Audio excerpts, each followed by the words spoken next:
Nashik road Deolali गाव येथे पुन्हा गाड्यांची तोडफोड, साक्षीदाराच्या घराची तोडफोड, 5 संशयित आरोपी पोलिसांच्या ताब्यात। उपनगर हद्दीतील देवळाली गावात रात्री 1 वाजण्याच्या दरम्यान पुन्हा गाड्यांची तोडफोड करून दहशत निर्माण करण्यात आली।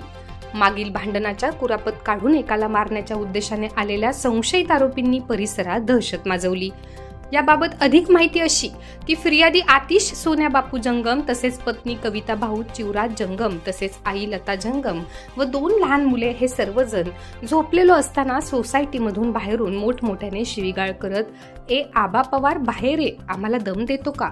असे म्हणून मोठमोठ्याने ओरडून आवाज आल्याने त्यांनी बाहेर येऊन पाहिले असता परिसरात राहणारे गुरुश भालेराव, अशरफ मनियार, साहिल नायर तसेच त्यांच्यासोबत असलेले इतर 3 ते 4 लोक हातात कोयते, तलवार व लोखंडी रॉड घेऊन आबा पवार यांच्या घराचा दरवाजा तोडून आबा पवार याला शिवीगाळ करीत होते।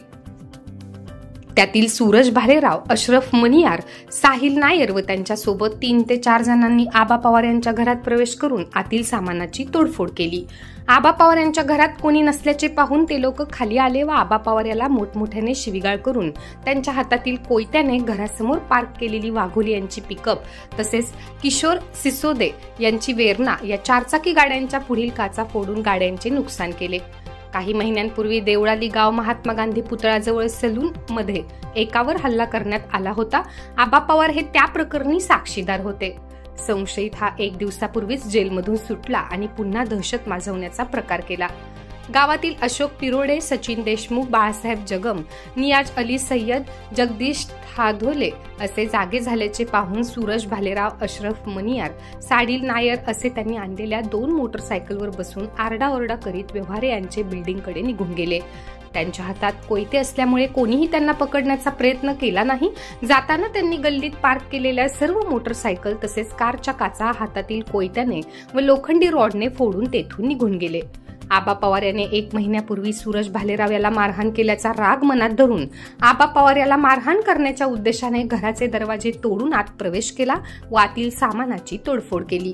हातातील कोयता, तलवार व लोखंडी रॉडने तोडफोड करून नुकसान केले तसेच हातात धारदार शस्त्र घेऊन दहशत निर्माण करून पळून गेले।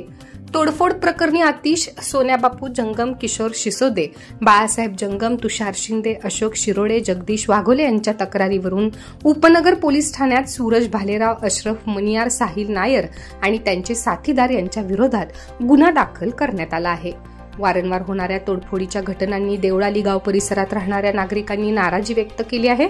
उपनगर पोलिसांनी तात्काळ कारवाई करत 5 संशयितांना अटक केली आहे। पुढील तपास वरिष्ठ पोलीस निरीक्षक विजय पगारे यांच्या मार्गदर्शनाखाली सहाय्यक पोलीस निरीक्षक सुयोग वायकर करीत आहेत। रात्री 1 वाजता आमच्या गल्ली भागामध्ये 7-8 पोरं घुसले, घराची तोडफोड केली। माझ्या घरामध्ये 2 लहान लेकरं आहे, 1 पेशंट आहे। जर त्यांचं काही कमी जास्त झालं असतं तर ह्याची जबाबदारी कोण घेईल? आणि आमच्या गल्लीत भरपूर गाड्यांची नुकसान झालेली, त्याच्यावर काय कारवाई केली गेली बघायची अशी मला वाटतं। असं गल्लीत कमीत कमी 10-15 गाड्या होत्या त्या माझी पहिली गाडी मागच्या वेळेस बी माझी गाडी फुटली। विदगावमध्ये भरपूर गाड्या फोडल्या, त्यावेळेस माझी गाडी बी न्यानो उभी होती, आता बी वरनं उभी होती, त्या गाड्या फोडल्या। इथून कमीत कमी 10-15 गाड्या सगळ्या फोडल्या। 10 2 व्हीलर आहे, 7-8 मोठा 4 व्हीलर आहे। पोलिसांनी याकडे लक्ष द्यावं, योग्य ती कारवाई केली पाहिजे। कायदे आणि सुव्यवस्थेचा गंभीर प्रश्न निर्माण झालेला असताना कुठल्याही प्रकारची या ठिकाणी वाहतूक नसताना या ठिकाणी ही जी घटना घडली आहे, या ठिकाणी सर्व सहाय्यक पोलीस आयुक्तांनी कृपा करून लक्ष देण्यात यावं आणि या ठिकाणी जमलेल्या सर्व लोकांनी ही जे निवेदन दिले आहे याचा पाठपुरावा करण्यात यावा। काल रात्रीच्या वेळेस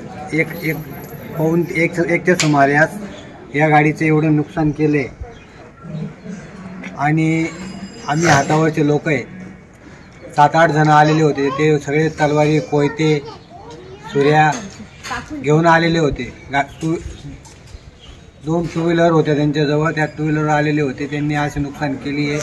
आम्ही हातावरच्या लोकांनी काय करायचं? किती गाड्यांचं नुकसान झालं? कमीत कमी 13 2 व्हीलर आहे आणि 5 गाड्या मोठ्या आहेत। कोणत्या गाड्या? एक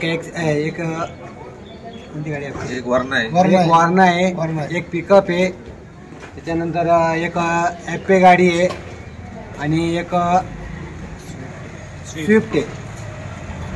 म्हणजे काय कारण आहे भाऊ? काही गाड्या कारण पण- नसताना हे करणे आणि त्यांनी असे नुकसान केलेली आहे रात्रीच्या वेळेस. किती पोरं होते ते?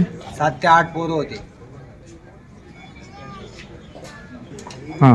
आणि आमच्या देवाला 7-8 लोक रात्री आलेले होते. त्यांनी अशा प्रकारे नासधूस केली आहे, तोडफोड केली आहे आणि अशा प्रकारे गुंडागर्दी वाढलेली आहे. आणि ही गुंडागर्दी नाहीशी व्हावी आणि पोलीस बंदोबस्त वाढवावा अशी आमची अपेक्षा आहे. प्रतिनिधी जितेंद्र नलवडे, KVR न्यूज 24 तास, नाशिक रोड.